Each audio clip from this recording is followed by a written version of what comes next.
Everybody talks about BMW versus Mercedes, but Audi, that's the quiet genius in the room. The truth is, Audi's been doing things first and better than you think.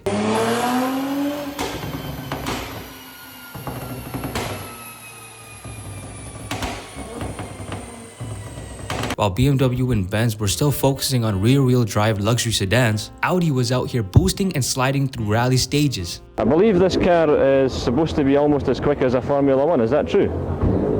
Acceleration from start to 100 for sure we are fastest in a Formula 1.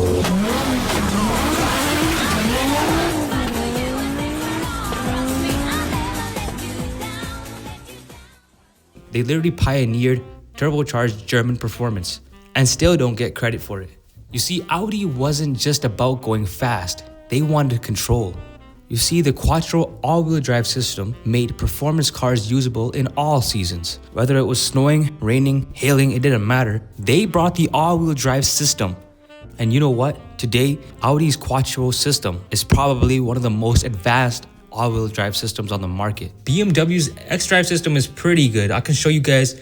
I'll put on the screen right here showing the BMW's xDrive, the 4MATIC, and the Quattro system in a all-wheel drive battle in the snow, which is a pretty good application from where I'm from. I believe this is a good way to show just how powerful Audi's Quattro system really is. As you can see, Audi's Quattro system has way better leverage when it comes to making turns in harsher climates. The 4MATIC is decent. The BMW X5 is pretty good. It's catching up. I would say it's second. But number one is Audi's Quattro. That's years of real-world dominance. Audi's Quattro system was born in rally, not just snowy driveways. Because you gotta remember that the Audis were first more interested in the front-wheel drive systems. And after they started developing the all-wheel drive systems to a point where they are now at such a high level.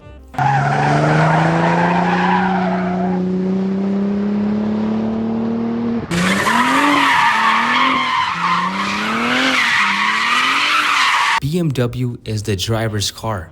Mercedes is the luxury boss. But Audi sits in the middle. It gets best of both worlds. You know, it has the clean designs, performance under the hood. Its all-wheel drive system is probably top-notch out of all three.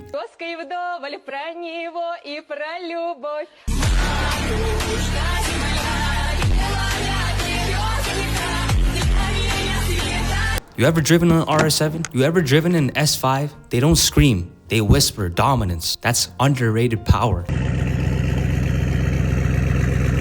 Audi's interior game? Underrated. They've been doing the digital dashes and many more minimal interiors way before it became trendy. And let's not forget, they're part of Volkswagen Group, which means they share tech with the Lamborghinis, Porsches, and Bugattis. I woke up in a new Bugatti. I woke up in a new Bugatti. And if you pop the hood on a Lamborghini Urus, I guarantee you will find Audi and Volkswagen parts in there because of that Volkswagen Group that they're in.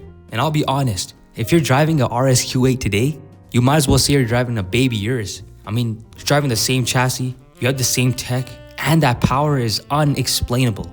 The Audi R8, the car that made people rethink what Audi really could do. BMW and Benz, they never had a true supercar in the same way as the R8. BMW has the IA. It's a hybrid GT, but it's not comparing to the R8. Mercedes has an AMG GT. It's powerful, yes, but it's not comparing to the R8. The R8 is a V10 monster, mid-engine, and it shares the same DNA with the Lamborghini Huracan. What more do you want? When you think about fast cars, you think about Lamborghini. No? That's why I say the R8 is way better than these AMG GTs, than these i8s that the BMW has. It blows those things out of the water. The R8 made a name for itself for so many years when it had the V10 Plus, when it had the V8 engine. You can't compare with what Audi put into this car. Not to mention that the Audi's design factor, if you look at every generation of the Audi R8, it just got better and better. The sleek design factor that Audi and the engineers at Audi have put into this car is just next level. And that's probably, in my opinion, the best hypercar in a German brand that has ever been built. Let's talk about the S-Tronic system and why it's also one of the best. People always talk about the PDK or the ZF transmission. Audi's S-Tronic dual clutch is better. It's smooth like butter. The S-Tronic has crispier shifts. The DCTs on the Audis are the best in the industry. And if you pair it with the launch control that Audi has, there is just no comparison. It's violent, it's strong, it's punchy. That's what you want in a good transmission, such as the S-Tronic. Tuning potential. Let's be honest, when it comes to B58 and the tuning potential that Beamers have, I would say they are pretty damn good. But when it comes to platforms such as the Audi's RS5 EA888 platform, these twin turbo V6s are stage 2 beasts. I've had friends that have put JB4 tunes on their S4s, A4s, and they've gotten such good output. There is a lot of potential in these Audi engines. Even a simple chip tune or an ECU tune will get your Audi running much more powerful than it already is. Look at how much output that these Audis get from these stage 1, 2, or 3 tunes. Price to performance ratio. Let's be very, very clear. These BMWs, they're very powerful. They're way too expensive. The Audis are just so much better in price for similar performance and better looks, in my opinion. You can grab a used S4 or RS5 for way less than an M3 or a C63. Funniest part is, you can still hang with them on the highways. I'm talking 10 to 15,000 price differences in some cars that are basically the same. Underdog vibe. Audi drivers, they're low key. And that's what I love about Audis. They have that quiet confidence about themselves. They don't need to be screaming or shouting to get your attention. And they have cars that speak for themselves. I mean, look at some of these Audis.